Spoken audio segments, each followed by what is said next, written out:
My name is Isabel Gibbs, and I am from Bancroft, Iowa. I was from the 2022 graduating class of Algona Community School District.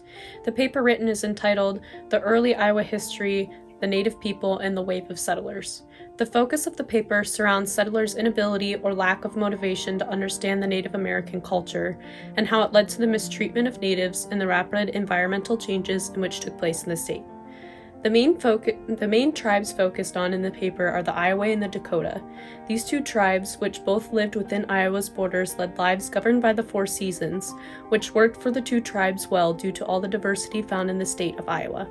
The evidence to back up the paper's argument lies in the original diversity of the nature found in Iowa. The state once possessed a very rich variety of vegetation and animals.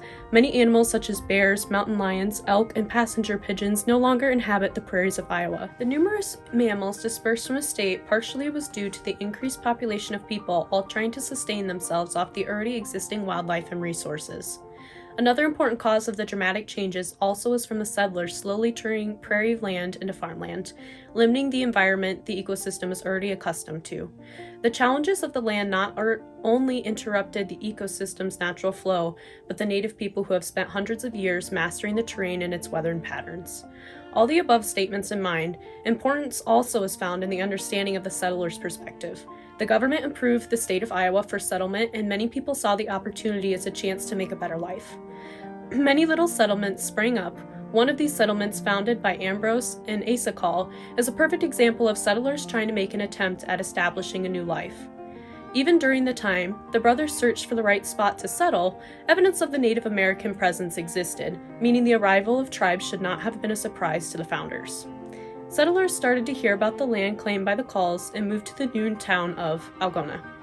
During the early years, the settlement of Algona encountered the native people in the area and were known to trade goods and have peaceful interactions.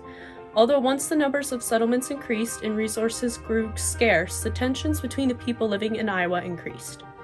Both the settlers and the Native American tribes started to blame each other for the lack of resources, but managed to continue to try to attempt to live in a harmony with one another. Unfortunately, the winter of 1856 to 57 was the worst winter in history of Iowa. It not only had extreme cold conditions, but also extreme amounts of snowfall and numerous blizzards. After all the terrible weather conditions, the scarcity of resources only became worse. The hostility between the settlers and the Dakota began to really take hold once the Wapakute band of the Dakota tribe was forced off the Smithland settlement. Many misunderstandings and accusations made against the Dakota led to the township to get a militia to push the band out of the town.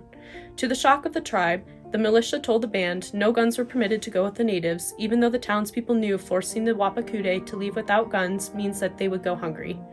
After the events of the above, the band traveled to Spirit Lake to find their tribe's land settled. With all the high tensions and the recent events which had recently transpired, the Spirit Lake Massacre took place. Once the news got out about the brutal murders of settlers along the lake, it increased panic and fear among many settlements in Iowa, including the Algona settlement. The tension only got worse once the newspapers started blaming all Dakota of being uncivilized and untrustworthy.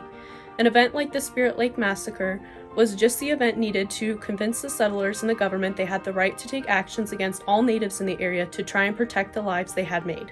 Unfortunately, the actions taken led to the further injustices towards the natives, such as assimilation efforts to force the tribes to go off of their culture and history, as well as promising benefits of reservations that too often were not upheld. The topic chosen for the research paper holds personal importance due to the deep love I have for the state of Iowa, which is the place I have called home throughout my life.